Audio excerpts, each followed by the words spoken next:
नमस्कार, news makers में आपका स्वागत। मैं हूं प्रकाश हिंदुस्तानी।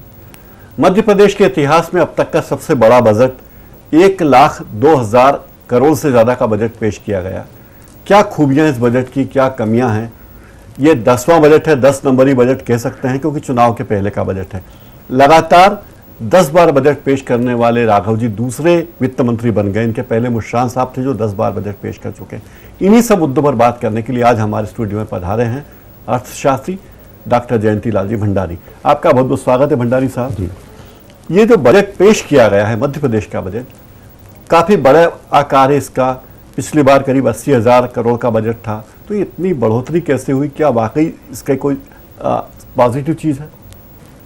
निश्चित रूप से मध्य प्रदेश के वित्त मंत्री राघव जी ने प्रदेश के लिए 2013-14 का जो बजट प्रस्तुत किया है वो प्रदेश के वित्तीय इतिहास का सबसे बड़ा बजट है। 1,00,000 करोड़ रुपए से भी ऊपर जाता हुआ बजट दिखाई दे रहा है और पिछले बजट से तुलना करें तो ये करीब 20% से ज़्यादा राशि का बजट है। तो एक स्वाभाविक प्रश्न है कि ऐसी कौन सी अनुकूलताएं हैं, ऐसे कौन से पॉजिटिव फैक्टर्स हैं जिसके कारण ये इतना बड़ा बजट प्रस्तुत हो सका है। सबसे पहली बात तो ये कि मध्य प्रदेश की जो वित्तीय स्थिति है वो पिछले वर्ष में भी संतोषप्रद रही है। मध्य प्रदेश के ऊपर कोई ओवरड्राफ्ट नहीं है। मध्य प्रदेश की विकास दर 10% से अधिक है। मध्य प्रदेश में कृषि विकास दर 18% से अधिक है। मध्य प्रदेश में प्रति व्यक्ति आय में पिछले साल 18% वृद्धि हो गई और सकल घरेलू उत्पाद जीडीपी के अंदर भी 11% की वृद्धि हो गई। ये कुछ ऐसे संकेत हैं जिनके कारण वित्त मंत्री अपनी मुट्ठी को और भरा हुआ अनुभव कर रहे थे और इन सब पॉजिटिव फैक्टर्स के कारण वित्त मंत्री अब तक का सबसे बड़ा संसाधनों का बजट तैयार करने में और प्रस्तुत करने में सफल हुए हैं। लेकिन इस बजट में कई चीजें तो ऐसी बहुत कम पैसे रखे गए हैं। जैसे इंदौर और भोपाल की मेट्रो के सर्वे के लिए 2 करोड़ रुपए रखे हैं जो नाकाफी है। महिलाओं के उत्पीड़न के निराकरण के लिए 4 करोड़ रुपए रखे गए हैं जो बहुत ज्यादा नहीं कहे जा सकते। खेलों के लिए 126 करोड़ का प्रावधान है। अब 1,00,000 करोड़ में से 126 करोड़ खेल के लिए तो कोई बहुत बड़ी राशि नहीं कही जा सकती। हालांकि 2 साल पहले ये राशि 4 करोड़ थी, तो 4 करोड़ से बढ़कर 126 करोड़ बहुत बड़ी राशि हुई है। लेकिन पूरे बजट को देखें तो खेल का बजट कोई बहुत ज्यादा नहीं है। आपको क्या लगता है? निश्चित रूप से यदि हम बजट आवंटन देखें, विभिन्न वर्गों के द्वारा जो मांग की गई थी, जो पक्ष प्रस्तुत किए गए थे, उनके लिए वित्त मंत्री के आवंटन को देखें तो ये एक साफ तस्वीर नजर आती है कि जितनी मांग की गई थी, जितनी जरूरत अनुभव की गई थी, उतना वित्तीय आवंटन इस बजट के अंदर नहीं हुआ है। और नहीं होने का कारण, सबसे बड़ा कारण यह है कि चुनाव का वर्ष है। वित्त मंत्री का और पूरी सरकार का कहीं न कहीं यह प्रयास होना स्वाभाविक था कि हर व्यक्ति के ऊपर, हर वर्ग के ऊपर कहीं मुस्कुराहट दे दी जाए और यह मुस्कुराहट देने में वित्त मंत्री के कुछ बंधे हुए हाथ थे जिसके कारण वो किसी भी मत के ऊपर वे और उतनी व्यवस्थाएं नहीं कर पा रहे जितनी वो अनुभव की जा रही थी, जितनी मांग की जा रही थी और जितनी हम अभी भी अनुभव करते हैं कि इस मत के ऊपर इतना और ज्यादा होता तो ज्यादा अच्छा होता। लेकिन चुनावी बजट इसलिए कह सकते हैं कि सिंहस्थ के लिए 150 करोड़ रुपए रखे गए, लाडली लक्ष्मी के लिए 850 करोड़ रुपए रखे गए। तो काफी सारा बजट कर्मचारियों के लिए रखा गया, महिलाओं के कल्याण के लिए रखा गया, गांव के इलाके के लिए रखा गया और फीडर सेपरेशन, बिजली के फीडर सेपरेशन के लिए 3,000 करोड़ रुपए रखे गए। तो चुनावी बजट तो कहा जाएगा इसे।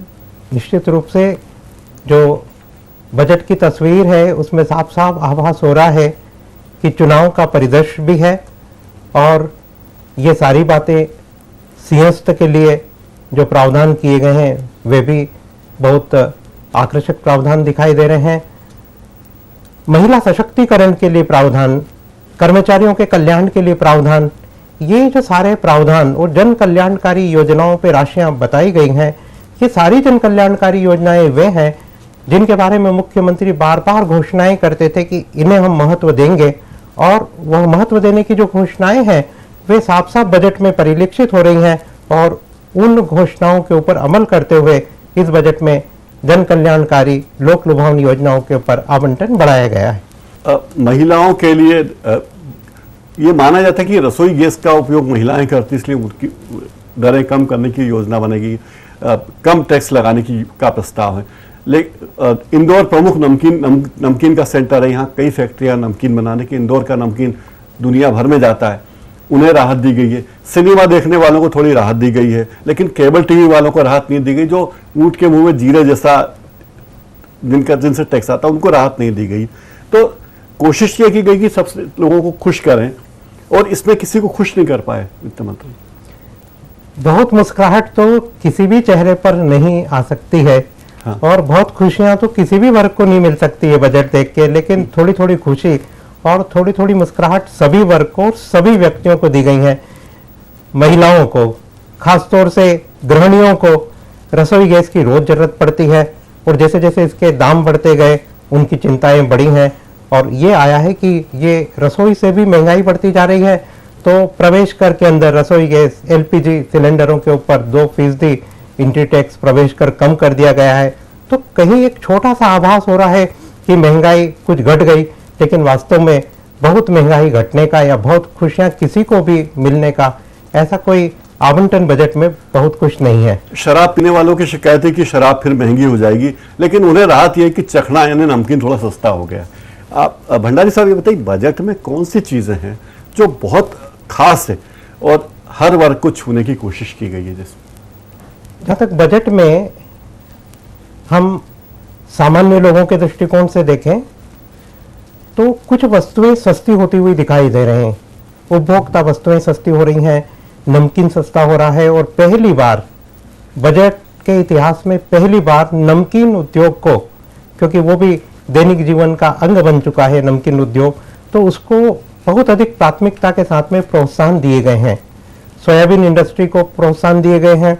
आम आदमी के जीवन से, मकानों से और औद्योगिक विकास से जुड़ा हुआ जो फैक्टर है स्टील उद्योग है, उसे प्रोत्साहन दिया गया है। कपड़ा मध्य प्रदेश के अंदर वेट के कारण महंगा हो रहा है, कपड़ा उद्योग को प्रोत्साहन दिया गया है।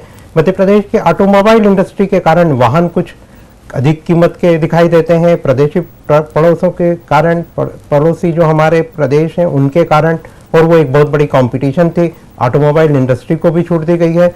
तो जहां से रोजगार आ रहा है ऐसे उद्योग, और जहां से बहुत सारे लोग जुड़े हुए हैं, ऐसे उद्योगों को प्रोत्साहन देकर यह प्रयास किया जा रहा है कि आम आदमी को राहत अनुभव हो। साथ साथ कर्मचारियों के कल्याण के ऊपर प्रावधान है। कर्मचारियों, सरकारी कर्मचारियों का महंगाई भत्ता 72% कर दिया गया है, केंद्रीय कर्मचारियों के बराबर स्थिति में दिखाई दे रहा है। इतना ही नहीं, दैनिक वेतनभोगी और अंशकालीन कर्मचारियों के लिए भी बजट में प्रावधान किए गए हैं। तो आम आदमी को कहीं ना कहीं थोड़ा थोड़ा छूने की कोशिश की गई है। थोड़ी मुस्कुराहट जरूर आ जाए हर एक वर्ग पे, तो आम आदमी के चेहरे पे भी कुछ मुस्कुराहट आ जाए, ऐसे प्रयास बजट में दिखाई दे रहे हैं। दूसरी बात है कि वज्रपात नहीं किया वित्त मंत्री ने। जैसी आशंका होती है हर बार की बजट आया तो क्या क्या चीजें महंगी हो जाएगी, ऐसा है कुछ? इस बजट से मध्य प्रदेश में कोई भी चीज महंगी नहीं होने जा रही है।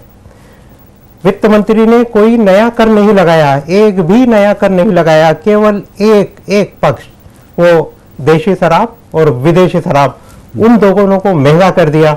और वास्तव में समाज को नैतिकता की तरफ ले जाने के लिए, और समाज में जो बुराई बढ़ती जा रही है खासतौर से युवाओं के अंदर, उसको रोकने के लिए ये एक पॉजिटिव पहल की जा सकती है। शराब के अलावा इस बजट से, मध्य प्रदेश के बजट से कोई भी वस्तु महंगी नहीं होने जा रही है। तो ये भी एक पक्ष है कि चाहे महंगाई बहुत नहीं घटा पा रहे हो इस बजट के माध्यम से, लेकिन महंगाई नहीं बढ़े, ये भी एक बजट का बहुत पॉजिटिव फैक्टर दिखाई दे रहा है। एक सरप्लस बजट पेश किया गया, इस बजट में सरप्लस पैसा रखा गया है, 5000 करोड़ से ज्यादा सरप्लस है।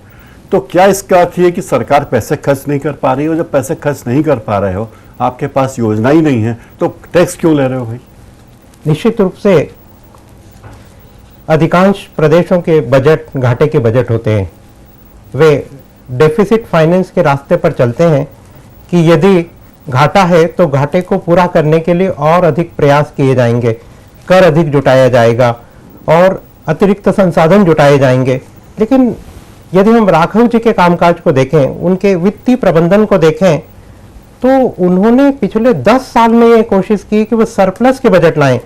जब वे वित्त मंत्री नहीं थे उस समय स्थिति ये थी कि घाटे के बजट हुआ करते थे, ओवरड्राफ्ट होते थे, लेकिन पिछले 10 साल में उन्होंने प्रयास किया है कि सरप्लस बजट हो और एक कुशल प्रबंधक के रूप में, वित्तीय प्रबंधक के रूप में वे सरप्लस बजट के वित्त मंत्री के रूप में जाने भी जाते हैं।